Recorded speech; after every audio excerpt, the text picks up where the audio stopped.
Class 10th exercise 9.1 का question number 13 as observe from a top of a 75 metre light house.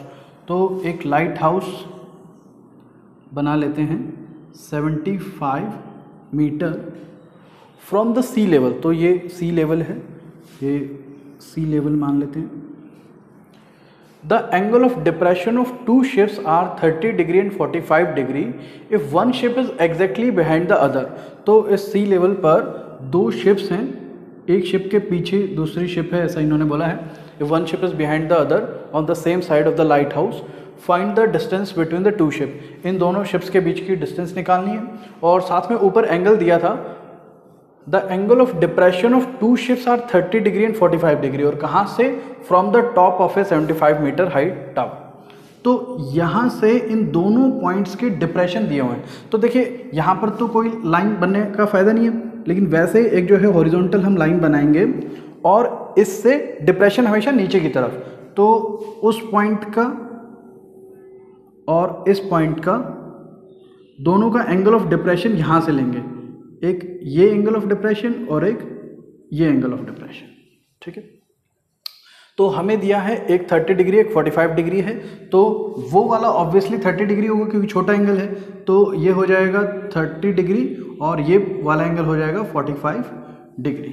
Now ये दोनों plane parallel हैं क्योंकि ये दोनों हॉरिजॉन्टल हैं। तो ये 30 डिग्री है तो अल्टरनेट इंटीरियर एंगल से ये भी 30 डिग्री हो जाएगा। सिमिलरली ये 45 डिग्री है तो अल्टरनेट इंटीरियर एंगल से ये 45 डिग्री हो जाएगा।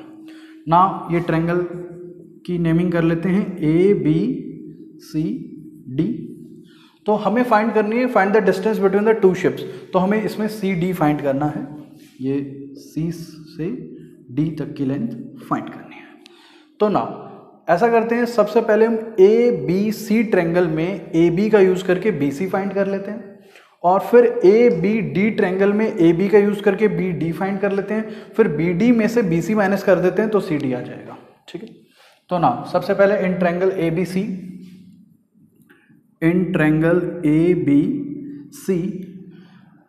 Same formula, perpendicular by base equal to tan theta. तो परपेंडिकुलर है AB अपॉन बेस है BC इक्वल टू 10 और इस ट्रायंगल में एंगल है 45 डिग्री। tan 45 की वैल्यू 1 होती है। AB इन्होंने गिवन है 75 और BC हमने फाइंड करना है। BC उधर जाएगा तो BC इक्वल टू 75 आ जाएगा, BC इक्वल टू 75 मीटर। तो ये आ गई BC की लेंथ, ये भी 75 मीटर है।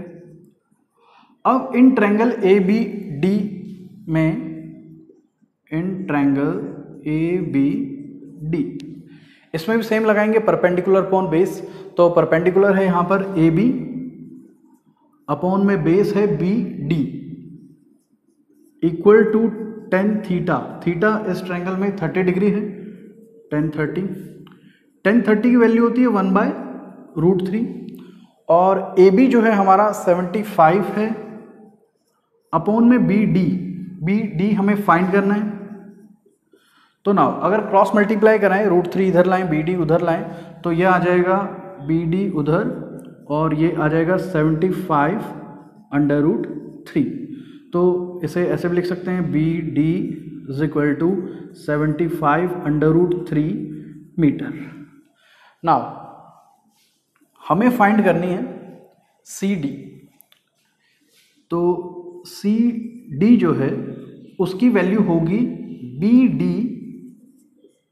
Minus BC। तो BD हमने निकाला है, ये पुट कराते हैं 75/√3 माइनस BC यहाँ पे हमने निकाला था 75।